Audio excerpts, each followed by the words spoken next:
আসসালামু আলাইকুম, কেমন আছেন সবাই? আজকে আমি আপনাদেরকে লাউ পাতা দিয়ে চিংড়ি মাছের পাতুরি দেখাচ্ছি। তার জন্য আমি পেঁয়াজ কুচি করে নিয়েছি, এখানে ছয়টা পেঁয়াজ নিলাম। আর শুকনো মরিচ যার যার পছন্দ মতো দিবেন, যে যেমন ঝাল খান। আর রসুন কুচি দিয়ে দিলাম একটা, বড় রসুন আমি এখানে একটা দিয়েছি কুচি করে। তারপরে লবণ দিয়ে দিলাম 1 চামচ পরিমাণ। তারপর দিয়ে দিব হলুদ গুঁড়ো 1 চামচ পরিমাণ। এগুলো আমি ব্লেন্ড করব, ব্লেন্ড করার জন্য নিচ্ছি।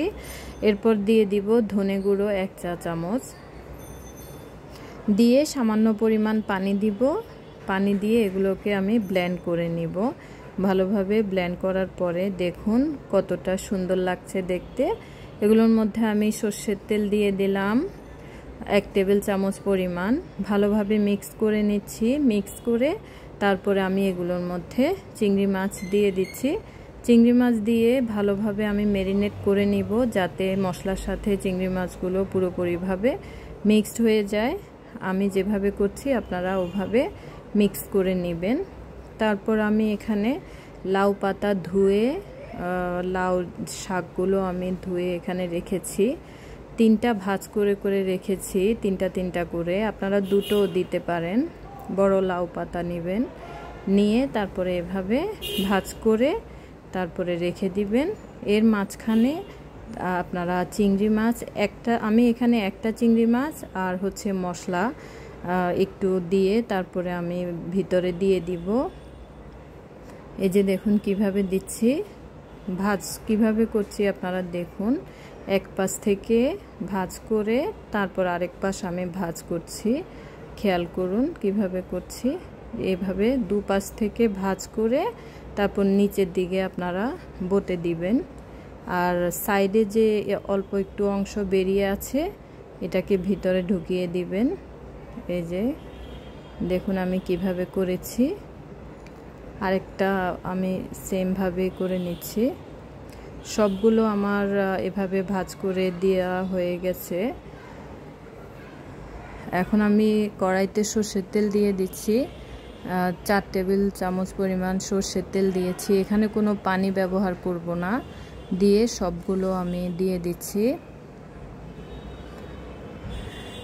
তারপর 5 মিনিটের জন্য ঢেকে দিলাম। 5 মিনিট পরে অটোমেটিক পানি বেরিয়েছে দেখুন।